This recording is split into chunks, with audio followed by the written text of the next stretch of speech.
আমরা অত্যন্ত দুঃখের সাথে বলতে চাই, এই পৌরসভায় কোন সেবা নাই।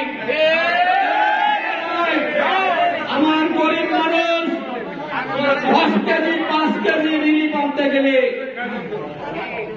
ফিরাই দেওয়া হয়। আপনার পৌর কর পরিশোধ করতে হবে।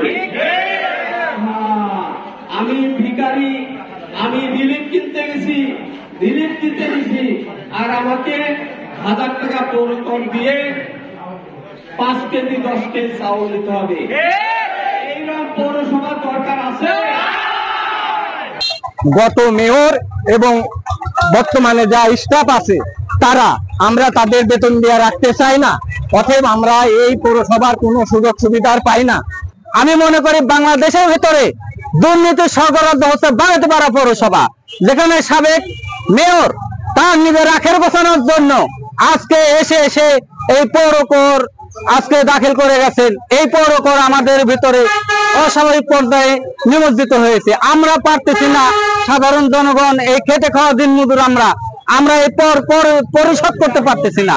তাই আমরা দুর্নীতি দমন কমিশনের মাধ্যমে এখানে তদন্ত করে সঠিক একটা সুস্থ নিরপেক্ষ ভাবে একটি ব্যবস্থা গ্রহণ করুক।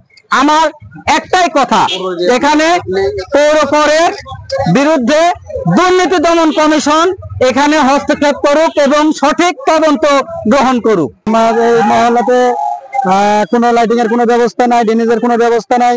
মালঞ্চি বাজার হইতে বিহারপুর পর্যন্ত 2টা ড্রেনেজের ব্যবস্থা করা উচিত, কিন্তু এগুলা কিছুই করা হয় নাই। এবং অথচ লাইটিং এর জন্য আমাদের কর ধরা হয়েছে এবং গার্বেজের ময়লা পরিষ্কার করার জন্য আমাদের কর ধরা হয়েছে। এবং শুনেছি রাস্তাঘাটের জন্য যে বরাদ্দ ছিল সেই বরাদ্দের 80% টাকা উঠানো হয়েছে, কিন্তু সে কাজ এখনো করা হয় নাই।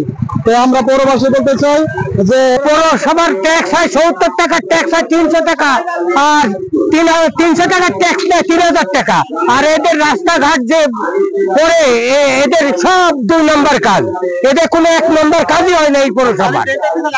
আপনারা সবাই এদিকে খেয়াল রাখবেন।